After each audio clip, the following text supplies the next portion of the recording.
Hej hörni, jag hoppas att ni har sett de 2 tidigare episoderna i den här följetongen om 244 GLT:n som har stått 20 år i en lada. Nu ska vi se till att tvätta motorrummet på den här. Och det blir ju en väldigt stor skillnad där också, som övriga bilen. Så hämta popcorn och en långburk nu så kör vi igång.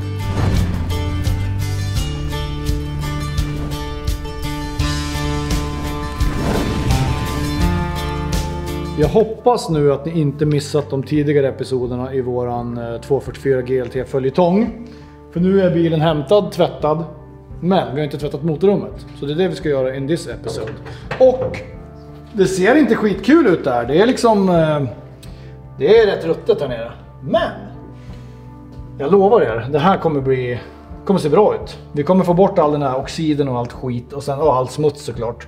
Så när det här är färdigt med väldigt enkla medel så kommer det se supertrevligt ut.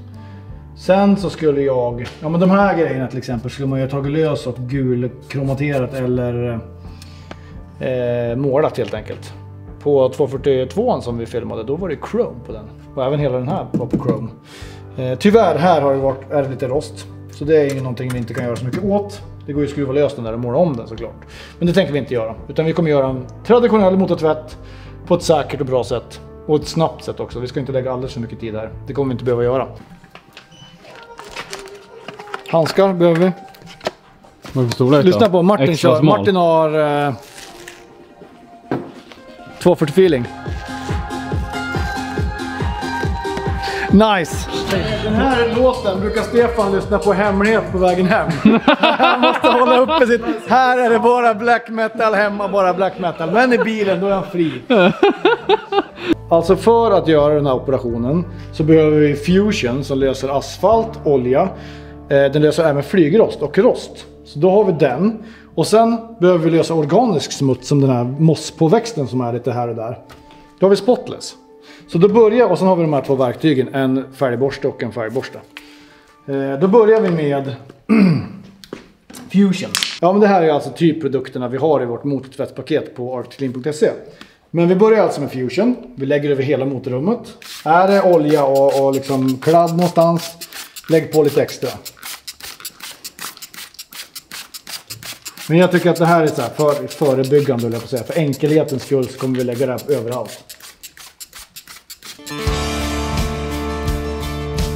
Det som brukar vara på de här bilarna, det är ju en tidig Volvos första insprutning. Alltså på 240. Som den här heter den här motorn. Men så jag minns när jag är dålig. Jag är typ dyslektisk när det kommer till beteckningar och grejer. Men det är i alla fall på insprutningen på munstycken här så är det en O-ring. De brukar torka så då går bilen som bajs. Och sen har du även en luftberg där under som också brukar torka. Och så brukar kabelhärvorna typ. Jag vet inte om det är på alla, alltså om det är på vissa årsmodeller bara. Men kabelhärvorna alltså luckras typ upp så de blir bara som, alltså höljerna på kablarna blir som damm typ. Så det är någonting man kan kolla om man ska köpa och köra en sån här bil. Får se som sagt, vattenpumpen, jag hoppas att vi hinner göra en riktig service på den här också, men det kanske vi inte. Det finns säkert de som har dokumenterat sånt tidigare på YouTube om det är så att ni är intresserade. Nu låter vi det här verka i typ 5 minuter. Och sen så kör vi på Spotless. Och sen så tar vi, kanske börja borsta och pensla lite grann innan. Nu ser ni här också, jag har lagt på rejält mycket. Jag tog en ny flaska, det har gått typ 1,5 deciliter. Och så ser man ju här, all smuts. Det löser sig upp hur fint som helst. Kolla den här kabeln. Det blir liksom sopren på en gång. Det är very nice.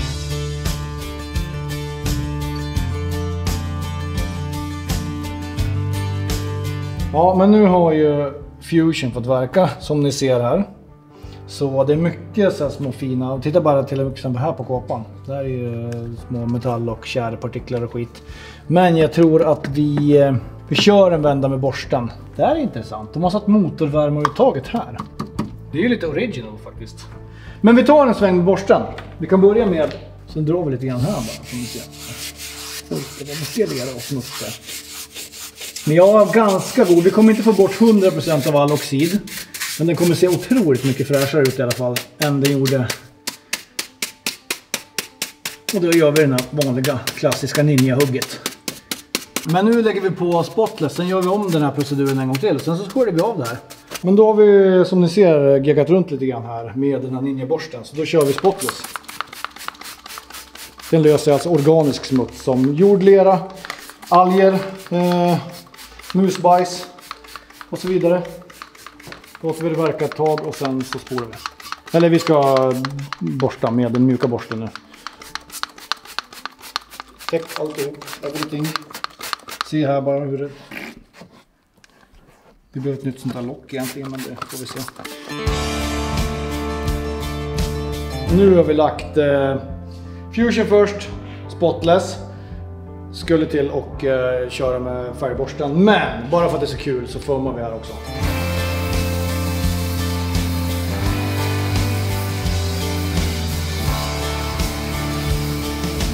Och det man kan säga om det här, det är ju att det varit väldigt vitt nu. Och bortsett från det, så när man tvättar ett motorrum, en sån här bil är inte så känslig för den är gammal, men ett nytt motorrum, då är känslig elektronik kapslad. Det är inte 100% vattentät, men den liksom, du har ju öppet under och det ska, ja ni vet hur en motor brukar se ut liksom. Det är inte bara damm som kommer dit, utan det är väldigt mycket vatten som kommer dit också.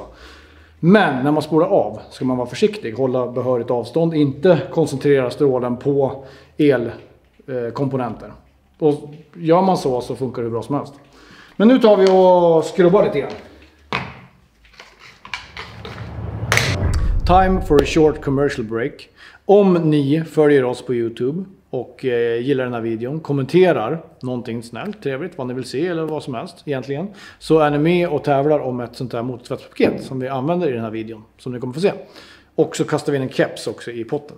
Så gör det, så har ni chansen att vinna. Grejer för typ så här 700 spänn. Så här gör man. Har ni en nylackad yta så kan ni kanske bli lite repor av det här, men det här motorrummet är ju inte nylackat och så noga är det inte. Men ni ser att jag liksom försöker skrubba av allt så gott det går. Går det även att använda händerna så här och dra liksom, om man, alltså händerna, handskarna. Drar man liksom runt slangen så här så blir den ren. Det gillar du att göra, va? Det tycker jag är nice.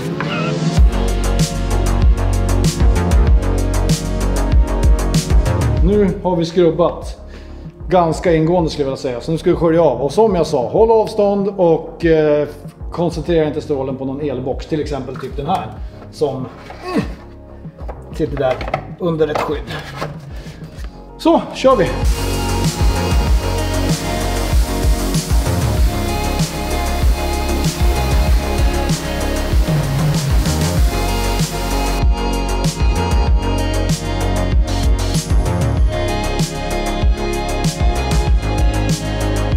Nu börjar det likna någonting. Tyvärr är det lite djupärgat här. Men vill man då kan man ta typ en Scotch Brite duk och ställa sig och gnugga där ett tag när den är torr, så kommer det se jättebra ut. Samma sak gäller den här.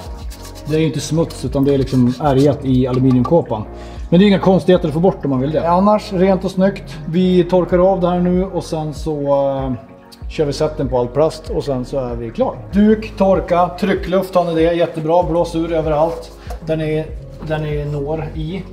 Nu kommer det här säkert vara lite torrt, alltså gummislangarna kommer att bli ganska torra när vi har tvättat dem så här.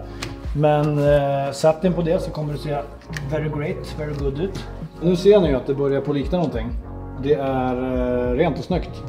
Kollar man liksom här nere, det är very close to new condition, skulle jag säga.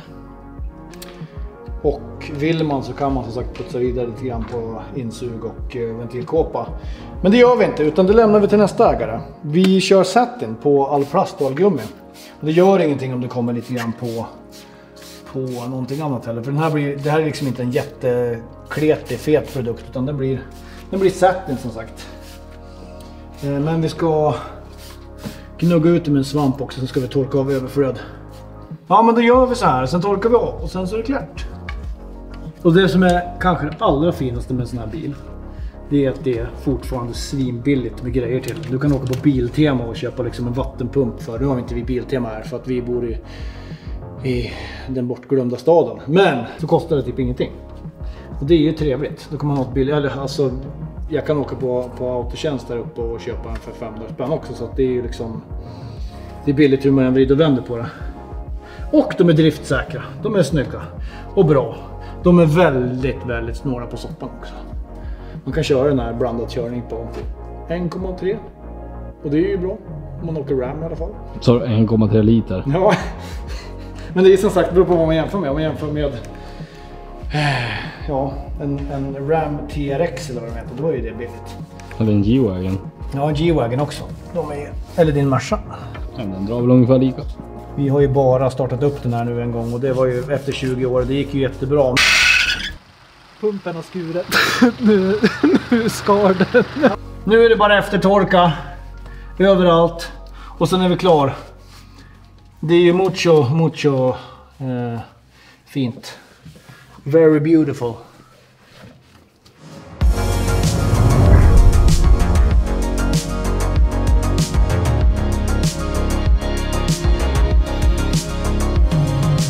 Nu är den klar. Riktigt bra. Med tanke på att det här tog oss väldigt kort tid. Det vart väldigt snyggt. Det går att rätta till, snygga till lite saker. Alltså om man ska göra liksom en renovering. Men för att vara en motortvätt så ser det supernice ut. Det var allt för den här gången. Sen kommer vi till insidan och den är ångest. Det är det enda som inte är roligt med den här bilen. För där är det musbajs. Musbajs är inte nice. Men som sagt, det går framåt. Det här är kul. Vi jobbar på av bara den. Så det kommer gå bra där. Ni får gärna följa oss på YouTube, på Instagram, TikTok, Facebook och så vidare. Vi är tacksamma om ni gör det. Om ni vill se sånt här mer så do it. Hej så länge!